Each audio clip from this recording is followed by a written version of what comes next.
Hormuz जल डमरू मध्य straight of Hormuz को लेकर के जो जंग एमओयू के खत्म होने के एमओयू के टूट जाने के बाद शुरू हुई है 7 जुलाई के बाद से, वो लगातार जारी है।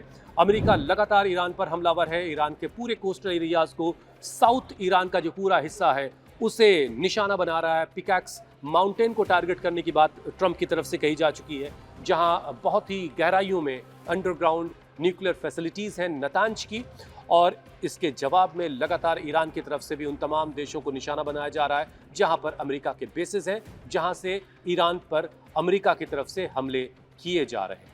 आपके जहन में ये भी सवाल होगा कि जो पिछली जंग हुई थी एमओयू के साइन होने से पहले, उसमें ईरान ने बहरीन, कुवैत, यूएई, कतर और सऊदी अरब तक जो है, जॉर्डन तक जो है लगातार हमले किए थे। बार बार ये भी कहा जा रहा था कि इसमें बड़ा नुकसान पहुंचा है, लेकिन नुकसान जो हुआ था उसके बावजूद ये बेसिस इतने बड़े हैं कि इन्हें पूरी तरह से ख़त्म नहीं किया जा सकता, और इसी वजह से सारे बेसिस से का इस्तेमाल अभी भी कर रहा है अमेरिका, और बल्कि मल्टी ऑपरेशनल सिस्टम के तहत इस वक्त काम कर रहा है अमेरिका। डिएगो गार्सिया, वहाँ से भी हमले हो रहे हैं। खाड़ी क्षेत्र में जितने एयरबेस हैं वहाँ से भी हमले हो रहे हैं। अल उदीद एयरबेस कतर में है, प्रिंस सुल्तान एयरबेस सऊदी अरब में है, अल दफरा यूएई में जो बेस है, जॉर्डन में अमेरिका के सैन्य अड्डे हैं, कुवैत में अमेरिका का जो बेस है। कल ही हमने आपको एक तस्वीर दिखाई थी कुवैत में किस तरीके से अमेरिका का जो वेयर हाउस है, सबसे बड़ा जंगी साजो सामान का, वहाँ पर ड्रोन अटैक किया था ईरान ने। तो जॉर्डन में भी F-35 और MQ-9 के जो हैंगर्स हैं उनको भी निशाना बनाया था। इसके अलावा एयरक्राफ्ट करियर जो है के जो पूरा स्ट्राइक ग्रुप्स है, जिसमें डिस्ट्रॉयर है, पनडुब्बियाँ, ये सारी चीज़ें जो है इस वक्त एक साथ मिलकर के ईरान को टारगेट कर रही हैं। अब एक बड़ा सवाल जो पिछले वक्त में ट्रंप ने ये कह के एक हलचल पैदा कर दी थी कि वो स्ट्रेट ऑफ हॉर्मूज पर एक तरीके का टैक्स लगाने वाले हैं, 20% टैक्स लगाएंगे। हालांकि बाद में वो यू टर्न ले चुके हैं उससे, लेकिन एक बात जो है कि जो खर्च हो रहा है अमेरिका का इस पूरे जंग में, इस जंग का बिल कौन भरेगा, इसे लेकर के ट्रंप ने कहा था कि जो है खाड़ी के देश जो है वो इसका बिल भरेंगे। और एक इसी तरह की बहस खुद अमेरिका के अंदर चल रही है फंडिंग को लेकर के।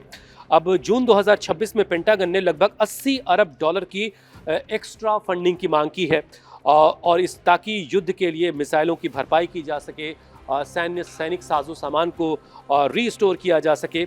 और 16 जुलाई 2026 को हाउस ऑफ रिपब्लिकन्स ने करीब 95 अरब डॉलर के पैकेज का प्रस्ताव पेश किया है, जिसमें से ईरान युद्ध के लिए लगभग 60 अरब डॉलर खर्च इसमें शामिल है। ये प्रस्ताव अभी प्रोसेस में है कि ये पास नहीं हुआ है ये फंड अभी तक, और इस फंड के पास हो जाने के बाद क्या स्थिति होगी नहीं होगी इस पर अभी हम आगे बात करेंगे। लेकिन अभी ये प्रोसेस में चल रहा है। लेकिन ये हम सब जान रहे हैं कि जिस तरीके का खर्च अमेरिका इस पूरे जंग में उठा रहा है, उसे लेकर के अमेरिका के अंदर खुद ट्रंप और उनकी पार्टी, उनका एडमिनिस्ट्रेशन घिरा हुआ दिखाई दे रहा है।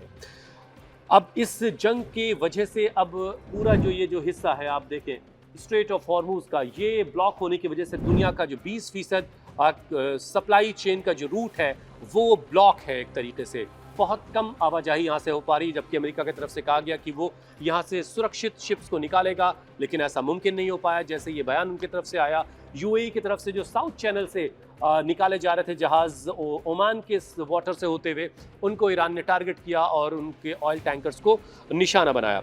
उसके बाद स्थिति साफ हो गई। तो जाहिर है यहाँ से जब तेल की सप्लाई दुनिया भर को नहीं हो पा रही है, तो कच्चे तेल का जो अंतर्राष्ट्रीय बाजार है वहाँ पर प्रेशर बढ़ रहा है, दबाव बढ़ रहा है, और कच्चे तेल की कीमतों में इजाफा हो रहा है।